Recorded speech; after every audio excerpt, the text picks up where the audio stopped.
na. Hilong-hilo na ako. Sira na yung first year Ramadan. Aray!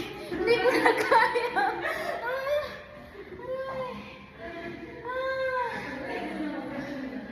Hindi ko na kaya. Sa 4th floor pa lang. Wala pa kaming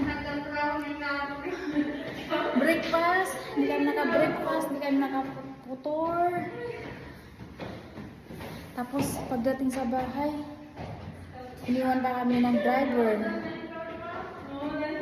Iniwan pa kami ng driver. Inatid lang kami ng DOE namin.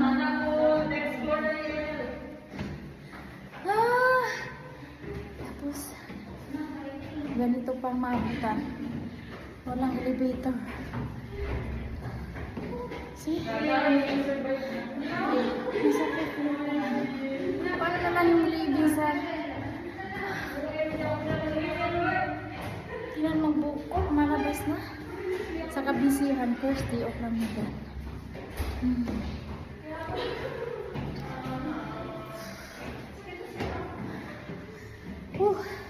Sakit ng paa.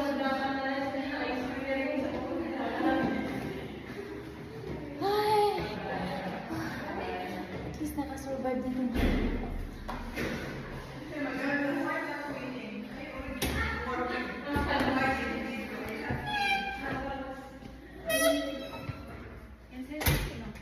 Ha?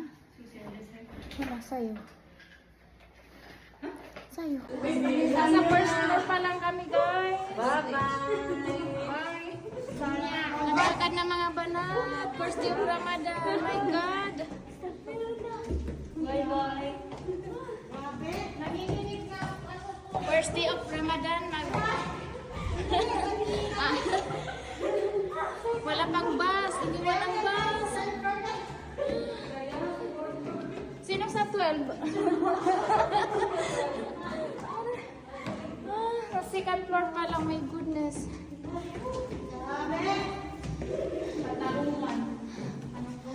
Wala pang dinner. Mga busy na. Sira pang elevator. Basta S